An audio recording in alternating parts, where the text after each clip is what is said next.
बताओ ओके क्या हो ना। क्या है लाइव आ रहे हैं। अस्सलाम वालेकुम प्यारा सिंध वासियो, कीअं आहियो? ख़ुशि आहियो? तबियत सही अथव? अलाह साईं कंदो सभु दोस्त ख़ुशि ऐं आबाद हूंदो। असां हिन वक़्तु ऑडियो लैब स्टूडियो में आहियूं ऐं अॼु हिकिड़ी ख़ुशख़बरी बि तव्हांखे ॿुधायूं था। कहिड़ा कहिड़ा दोस्त लाइ वेठा आहिनि। तमामु घणे अरसे खां पोइ असांजे सिंध जो तमामु वॾो नालो आहे जंहिंखे किंग ऑफ सिंध सॾियो थो वञे। तमामु वॾे अरसे खां पोइ मुस्कान एंटरप्राइज़िस में हुनजो हिकिड़ो ख़ूबसूरत एल्बम असां रिकॉर्ड कयूं पिया अॼु।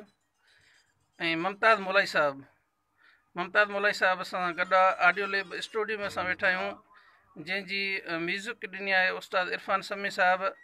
तमामु ख़ूबसूरत म्यूज़िक आहे, नए अंदाज़ में अची रहियो आहे ऐं हिन जी सिलेक्शन कई आहे वहीद हकड़ो साहिबु, ज़ुल्फ़कार मंगी, बशीर बुकेजो साहिबु, ग़ुलाम क़ादिर घायल, हाशिम चांडियो, अमजद चांडियो, ज़फ़र ॾिसो साहिबु, शम्स महर, अहमद अली चाचड़, मोहम्मद अली चाचड़ ऐं ख़ादिम चनू, ख़ादिम शाबराणी साहिबु, हाजी उबे जतोई ऐं अधे खे चवां त सॼी टीम जेकी हूंदी आहे असांजी, रमज़ान मलण साहिबु। भाउ मुमताज़ मोलाई तव्हां सां ॻाल्हाईंदो। अस्सलाम वालेकुम या अली मदद। दोस्तों जो तव्हां कुझु टाइम पहिरियां या व्हाट्सअप ते ख़बर हुई ॿुधी हूंदी, हिकिड़ो मुंहिंजो पाकिस्तान लेवल ते एल्बम थी रहियो आहे जेको उर्दू सराइकी हिकु नए अंदाज़ में, जेको इनशाअल्लाह कंहिं पाकिस्तान जे वॾे चैनलनि तां रिलीज़ बि थींदो ऐं जंहिंजी म्यूज़िक ॾिनी आहे असांजो उस्ताद इरफ़ान समो साहिबु। घणे अरसे खां पोइ वरी हिकिड़ो उर्दू एल्बम ऐं सिंधी एल्बम सां गॾु आया आहियूं। हीअ एल्बम जेको ईद जो अचे पियो उन में म्यूज़िक उस्ताद इरफ़ान समो ई ॾिनी आहे।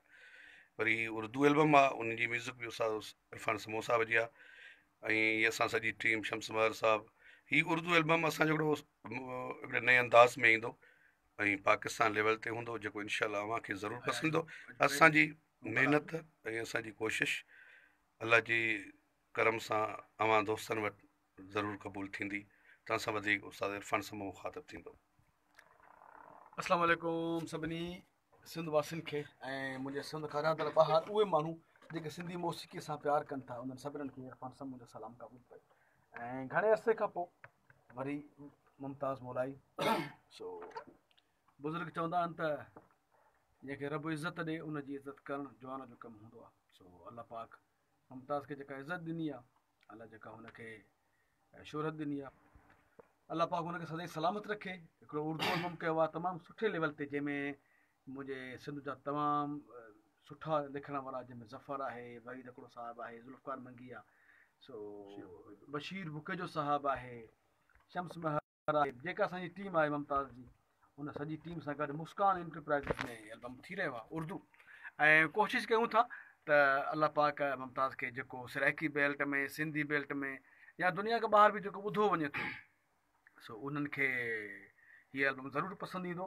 ऐं हीउ हिकिड़ो ख़ूबसूरत इज़ाफ़ो हूंदो मुमताज़ जी जेको ज़िंदगी जी जेको ॻाए थो उनजी लाइब्रेरी में। हिन में उर्दू आहे, हिन में पंजाबी आहे, सराइकी आहे, हिकु अधु आइटम सिंधी रखंदासीं हिन में, लेकिन जेको उर्दू कमु कयो वियो आहे उहो तमामु हिकिड़ो सुठे लेवल ते। ऐं जीअं अॼुकल्ह उर्दू गाना हलनि था, हीउ सॼो उन हिसाब सां एल्बम आहे। उमेदु कयूं था त सभिनी सिंध वासियुनि खे ज़रूरु हीउ एल्बम पसंदि ईंदो ऐं पाकिस्तान वारनि खे हीउ एल्बम पसंदि ईंदो। पाकिस्तान में जेके ॿाहिरि रहनि था, बल्कि सिंधी अहिड़ी मिठी ॿोली आहे त जॾहिं बि उर्दू कमु जेके सिंधी आर्टिस्ट कयो आहे त उनखे दुनिया लेवल ते माण्हुनि इज़तूं ॾिनियूं आहिनि। पोइ हुन में खोड़ सारा नाला आहिनि। असांजा चाजिया ख़ुश्क साहिबु आहे, अलाह साईं तव्हांखे सलामत रखे, मास्टर अयाज़ अली आहे, खोड़ सारा अहिड़ा सिंधी आर्टिस्ट आहिनि जेके उर्दू ॻाइनि पिया। मंज़ूर सखीरानी साहिबु, शमन अली जो हिकिड़ो एल्बम थियो। सो अहिड़ो ई सिलसिले जी अॼु जी त मौसीक़ी वरी बटिजी वई आहे, हिकु जदीद म्यूज़िक में तमामु हिकिड़ो ख़ूबसूरत एल्बम असां करे रहिया आहियूं जेको ज़रूरु तव्हांखे पसंदि ईंदो। ऐं हिन जा वीडियोज़ तमामु सुठे लेवल जा थींदा ऐं शाइरी पाण दर्द ॼाणींदो मुमताज़ त तमामु दर्द वारी बि शाइरी हूंदी, रोमांटिक बि हूंदी। सो जेके नौजवान ॾिसनि था, जेके साथी ॾिसनि था, जेके खोड़ सारो दाब ॾियनि था असांखे मुमताज़ खे गॾु ॾिसी करे, जेके लिखनि था A1 उन्हनि सभिनीनि जा लख थोरा ख़ुशि हुजो, अलाह सी सलामत रखे। शमसुमार ॻाल्हाईंदो अलाए कोन ॻाल्हाईंदो ॻाल्हाईंदो ॾियो तव्हां सां सिंध जो तमामु सुठो ऐं ख़ूबसूरत शाइर शमसुमार साहिबु ॻाल्हाईंदो। दोस्तों जीअं त मुमताज़ मुल्ला यारनि जो यार आहे ऐं तव्हांखे ख़बर आहे त हीउ पहिरियों एल्बम न आहे मुस्कान एंटरप्राइज़ में, त मुमताज़ मुल्ला जा चवण लाइ काफ़ी लफ़्ज़ आहिनि, पर मां एतिरो चवंदुमि सा ज़री सा बि पराई शाजो गुरू शाजी वॾाई जीअं मुमताज़ मुल्ला। शमसुमार साहिबु हुयो। क्या तुमसे कहूं मैं किस लिए जीता हूँ,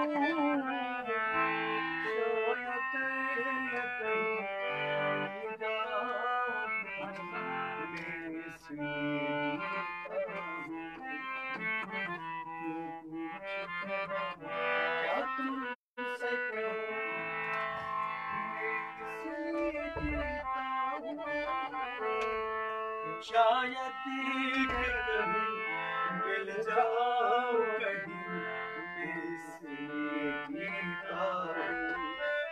जीने का मुझे कुछ शौक नहीं, जीने का मुझे कुछ शौक नहीं, बस वक्त गुजारा करता हूँ, बस वक्त गुजारा करता हूँ। कुछ देर उलझ कर यादों से दुनिया से किनारा करना, जीता भी उसी के खातिर मैं जिस लिए जीता, मरता भी उसी की खातिर मैं जिस लिए जीता हूँ, जिस लिए जीता हूँ, शायद कहीं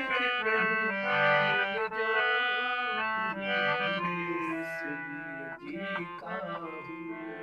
थैंक यू।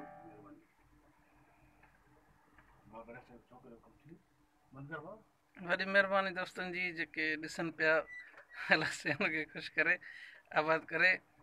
असांजे सिंध ऑफ किंग मुमताज़ मुल्ला साहिब जी अॼु मुस्कान एंटरप्राइज़ में रिकॉर्डिंग थी रही आहे। असां स्टूडियो में ऑडियो लैब स्टूडियो में, ऐं इंशा अल्लाह ताला असांजो कमु जारी आहे।